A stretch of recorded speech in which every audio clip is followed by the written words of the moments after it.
Imaginez une situation d'urgence, chaque seconde est cruciale. Mais et si le coupable est totalement invisible?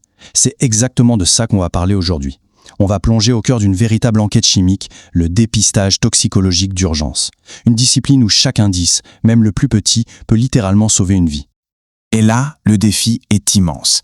Pensez-y, face à une intoxication, les équipes médicales sont lancées dans une véritable course contre la montre.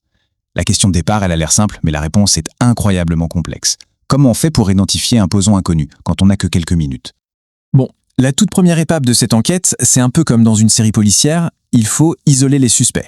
En toxicologie, ce processus porte un nom, c'est l'extraction. Et c'est la pierre angulaire de toute l'analyse qui va suivre. Alors, comment ça marche, l'extraction? Eh bien, le principe est super ingénieux.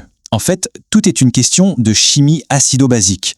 En changeant le pH de l'échantillon, on va forcer les molécules toxiques à, disons, changer de comportement. Elles vont devenir soit solubles dans l'eau, soit dans un autre type de solvant.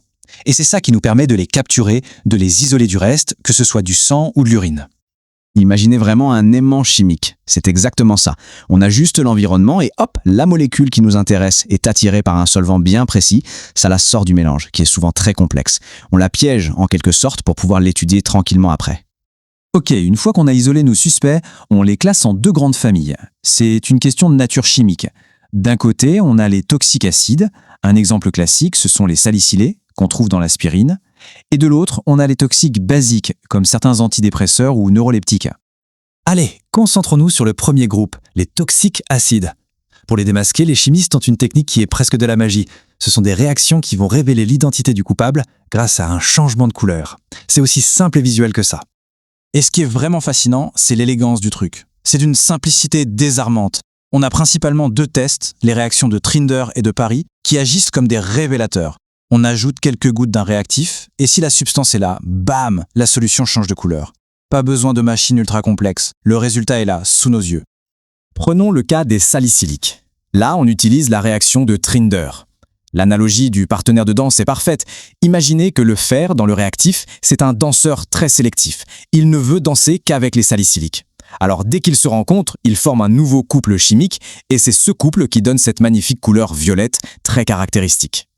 Maintenant, pour les barbituriques, c'est un mécanisme assez similaire avec la réaction de Paris. Sauf que cette fois, c'est un atome de cobalt qui entre en jeu. Et il est encore plus entrepreneur, on va dire. Il vient se lier non pas à une, mais à deux molécules de barbiturique en même temps.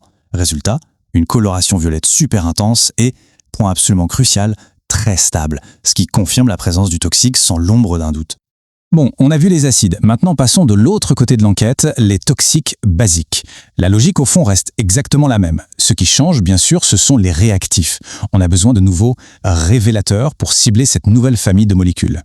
Et pour cette famille, on change donc de réactif. Par exemple, la réaction de Forest va nous donner une couleur bleu-vert en présence d'imipramine. Mais pour les phénothiazines, c'est encore plus spectaculaire. Le réactif FPN, il vire au rouge vif en moins de 10 secondes.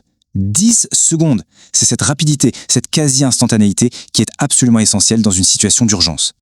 Un autre cas super intéressant, c'est le test pour les benzodiazépines. Là, c'est un tout petit peu plus complexe. Il faut une étape de préparation, une hydrolyse acide, qu'on accélère souvent en chauffant un peu au bain-marie. Il faut préparer le terrain, en quelque sorte. Et c'est seulement après ça que le réactif de Tréfouillel peut enfin faire son travail et former cet anneau violet très très distinctif.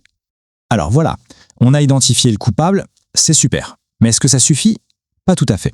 Savoir ce que c'est est une chose, mais pour un traitement efficace, il faut absolument savoir combien il y en a, quelle est la dose. Et ça, c'est tout l'enjeu de l'étape suivante, le dosage. Avec le dosage, on change complètement de dimension. On ne se contente plus d'une réponse oui ou non, on veut un chiffre, une concentration exacte. On passe du qualitatif au quantitatif.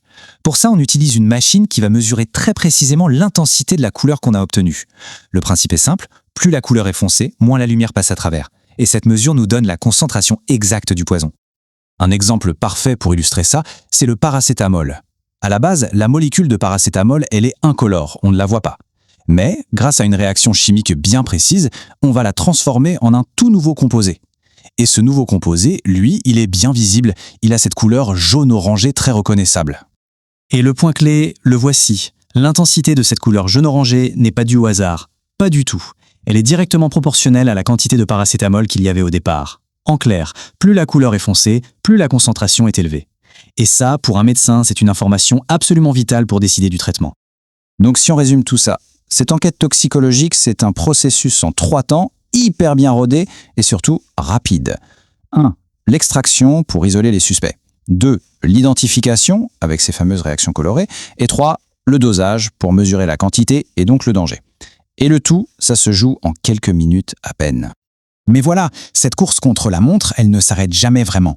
Le monde de la toxicologie est en évolution constante, avec l'apparition régulière de nouvelles drogues de synthèse. Le défi est donc permanent.